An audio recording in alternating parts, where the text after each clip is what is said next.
राधे कृष्णा। जय श्री राम सभी भाई बहनों को। आज एक सज्जन ने प्रश्न किया कि स्वामी जी,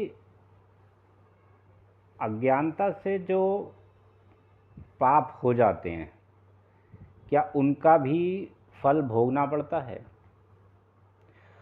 तो इसमें हम आपको बताते हैं कि अज्ञानता से पाप होना और अनजाने में पाप होना ये दो अलग अलग चीज़ें हैं। अनजाने में जो पाप हो जाते हैं, जैसे कि आप समझिए कि आप रास्ते से जा रहे हैं और आपके पैर के नीचे कोई कीड़ा आ गया और वो अनजाने में मर गया, या आप गाड़ी से जा रहे हैं, आपकी गाड़ी के नीचे कोई चूहा या कोई इस तरीके का अचानक से आ गया कि आपसे कंट्रोल नहीं हो पाया और वो इस कारण मर गया और आप उसे देख भी नहीं पाए, आपको भी नहीं पता। ये होते हैं अनजाने में हुए पाप। तो ये प्रारब्ध है उन जीवों का, इसका पाप आपको नहीं लगेगा क्योंकि ये प्रारब्ध के स्वरूप हुए हैं। अज्ञानता में जो पाप होते हैं वो कैसे पाप होते हैं? जैसे मान लीजिए कि किसी के घर में मांस आदि खाने का प्रचलन है, वो अंडे खाता है, मांस खाता है, मुर्गा खाता है, इस तरीके के जीव हत्या करके उन्हें खाता है, और वो ऐसा बचपन से जब से पैदा हुआ है उसने घर में इसको एक खाने के रूप में देखा है। तो ये उसकी अज्ञानता से हुए पाप हैं। शास्त्रों में लिखा हुआ है कि अवश्य में भोक्तव्यम कृतम कर्म शुभाशुभम, यानी कि आपको किए गए हर कर्म का फल भोगना पड़ेगा, वो चाहे शुभ हो या अशुभ हो।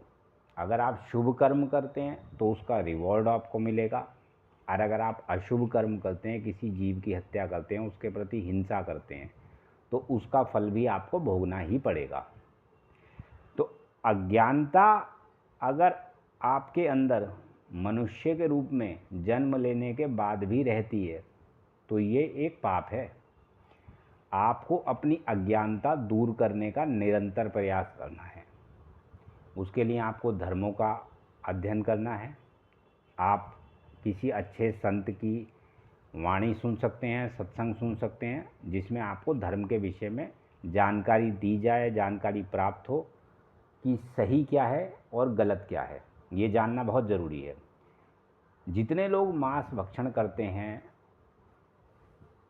नॉन वेज आदि खाते हैं, उनका एक बड़ा इलॉजिकल सा लॉजिक होता है कि अगर हम इस तरीके से ये मुर्गे या बकरे या जो भी हैं इन्हें नहीं खाएंगे तो इनकी जनसंख्या बढ़ती चली जाएगी।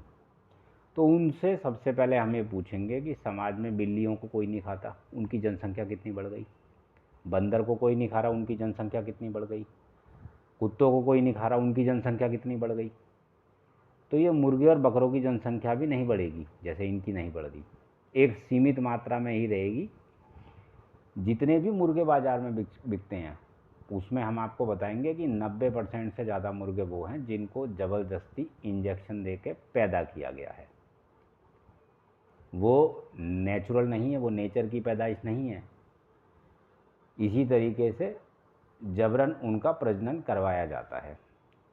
और आप सिर्फ अपनी जिह्वा की आसक्ति को, भोग की आसक्ति को शांत करने के लिए, चाहे तो जानकर या चाहे अज्ञानता में, क्योंकि आपने अपने घर में शुरू से इसको देखा है और आपने कभी इस तरीके से सोचा नहीं कि ये एक जीव है और मैं जीव की हिंसा कर रहा हूँ।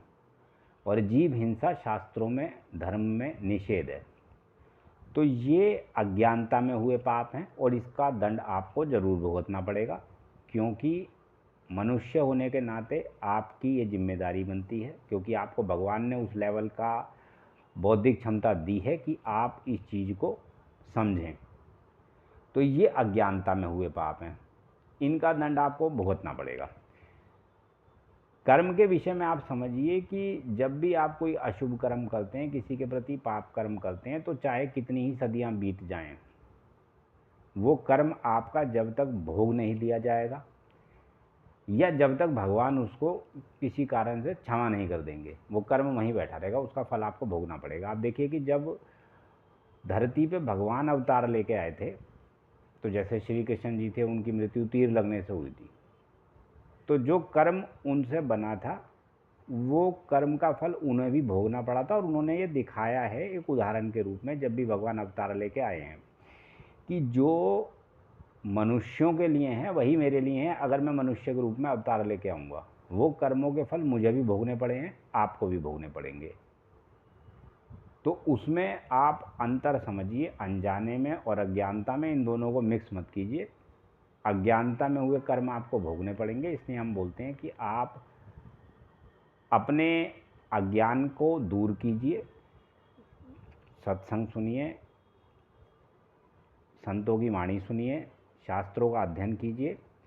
अगर आप कुछ कन्फ्यूज़न महसूस करते हैं, आप हमसे कमेंट के द्वारा पूछ सकते हैं। जो हमारे फॉलोअर्स हैं उनको हम वीडियो के माध्यम से जवाब देने का प्रयत्न करेंगे। धन्यवाद। राधा कृष्ण।